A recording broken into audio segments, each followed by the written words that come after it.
Assalamualaikum warahmatullahi wabarakatuh. Apa kabar adik-adik? Bertemu lagi dengan Kak Rizal di sini. Kita akan belajar lagi tematik kelas 4, yaitu pendalaman materi tema 5, pahlawanku. Kita masuk ke subtema 1, pembelajaran 1. Subtema 1, perjuangan para pahlawan. Pembelajaran 1.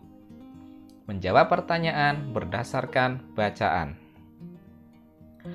Untuk dapat menjawab pertanyaan dengan tepat, pahami isi bacaan dengan cara menemukan semua informasi penting dalam bacaan.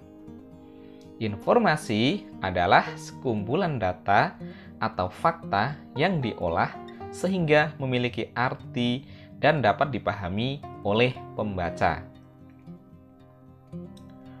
Contoh kata tanya. Yang pertama apa? Untuk menanyakan benda atau peristiwa. Yang kedua yaitu siapa? Yaitu untuk menanyakan tokoh di dalam cerita. Yang ketiga di mana? Yaitu untuk menanyakan tempat terjadinya ya. Yang keempat kapan? Untuk menanyakan waktu. Yang kelima, mengapa? Yaitu untuk menanyakan alasan atau sebab. Yang keenam, bagaimana? Yaitu untuk menanyakan cara, proses, atau tahapan. Jawaban tersurat atau tersirat di dalam teks. Jawaban tersurat berarti jawaban tertulis jelas pada kalimat-kalimat dalam teks.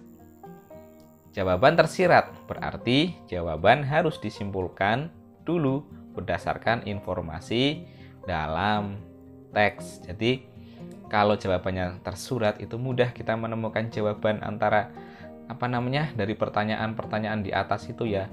Apa, siapa, di mana, kapan, mengapa, bagaimana. Sedangkan kalau jawabannya tersirat kita harus membaca dengan jeli, membaca dengan seksama, memahami betul, baru kita akan menemukan apa peristiwanya, terus siapa yang ada dalam cerita itu, terus di mana tempat terjadinya, kapan waktunya, bisa pagi, siang, sore, malam, atau menunjukkan jam. Kemudian mengapa bisa terjadi demikian, terus bagaimana proses ceritanya, proses kejadiannya, proses alurnya itu bagaimana. Nah, seperti itu ya kurang lebih.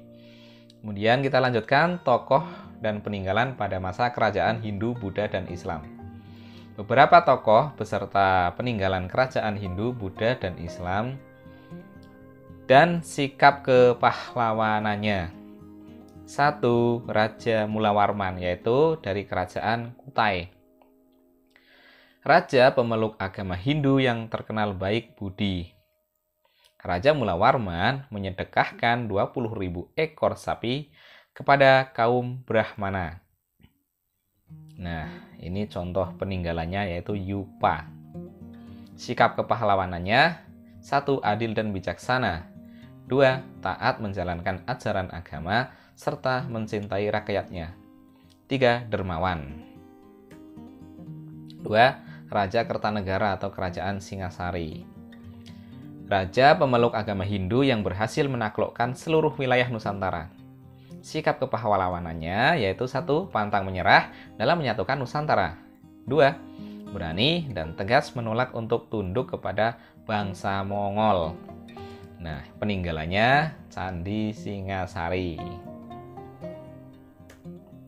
Yang ketiga, Raja Balaputradewa, yaitu dari kerajaan Sriwijaya.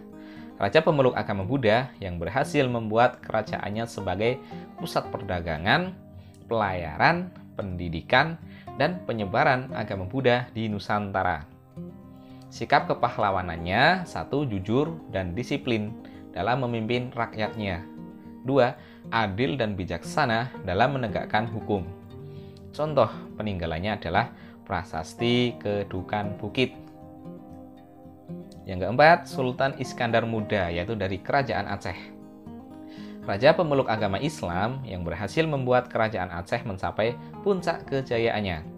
Sikap kepahlawanannya: 1. Adil dalam menegakkan hukum. 2. Selalu mengutamakan kesejahteraan rakyatnya. Peninggalannya Masjid Baitur Rahman.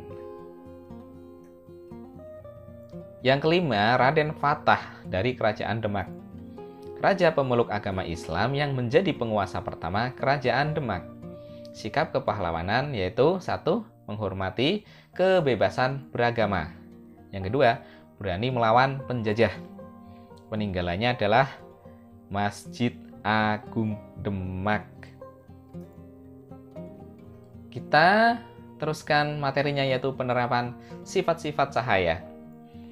Cahaya berguna untuk membantu manusia melihat benda-benda sekitar, membedakan warna, melakukan kegiatan sehari-hari. Nah, sekarang sifat-sifat cahaya antara lain: cahaya merambat lurus. Sifat cahaya berikutnya, dapat menembus benda-benda bening. Ya, kita lihat contoh yang pertama, cahaya itu merambat lurus. Jika kita nyalakan senter, itu cahayanya pasti akan lurus. Ketika kita melihat contohnya ya, lampu sebuah kendaraan, misal lampu bis, itu kan mesti lurus, nggak akan berbelok. Yang kedua, dapat menembus benda-benda bening. Ketika kita membawa sebuah piring bening, lalu kita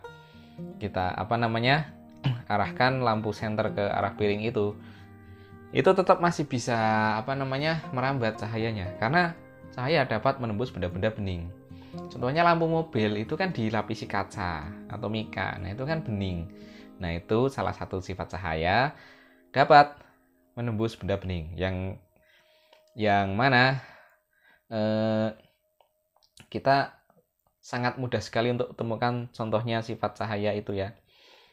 Kemudian yang ketiga, dapat dipantulkan. Cahaya itu bisa mantul. Contohnya kalau kita arahkan cahaya ke arah cermin, pasti nanti cahayanya itu kan mantul. Yang keempat, dapat dibiaskan. Percobaan sifat-sifat cahaya. 1. Merambat lurus. Saat lubang sejajar, kamu dapat melihat cahaya lilin. Saat karton tersebut digeser dan tidak sejajar, kamu tidak dapat melihat cahaya lilin. Ini contoh praktikum ya. Contoh-contoh cahaya merambat lurus. Nah, ini contohnya. 2. Menembus benda-benda bening. Saat senter diarahkan ke papan melalui gelas bening, cahaya dari senter akan menembus gelas dan menyinari papan tersebut. Contoh-contoh cahaya menembus benda bening. 3. Dapat dipantulkan. Cahaya dapat memantul ketika terkena permukaan benda. Terjadi pemantulan teratur jika cahaya mengenai benda yang memiliki permukaan rata seperti cermin. Seperti yang tadi Kak Rizal ceritakan ya. Kemudian contoh-contoh cahaya dapat dipantulkan. Nah, ini. 4. Dapat dibiaskan atau dibelokkan.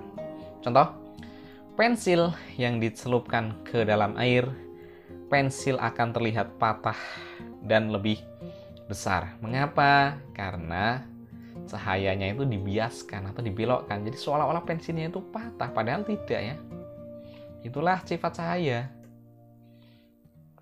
Contoh cahaya dapat dibiaskan atau dibelokkan. Dasar kolam renang tampak lebih dangkal, padahal itu dalam loh ya. Baiklah adik-adik, untuk pembelajaran pertama ini atau ke-1 ini sampai di sini, semoga bisa bermanfaat bagi kehidupan kita semua. Kurang lebihnya mohon maaf. Wassalamualaikum warahmatullahi wabarakatuh.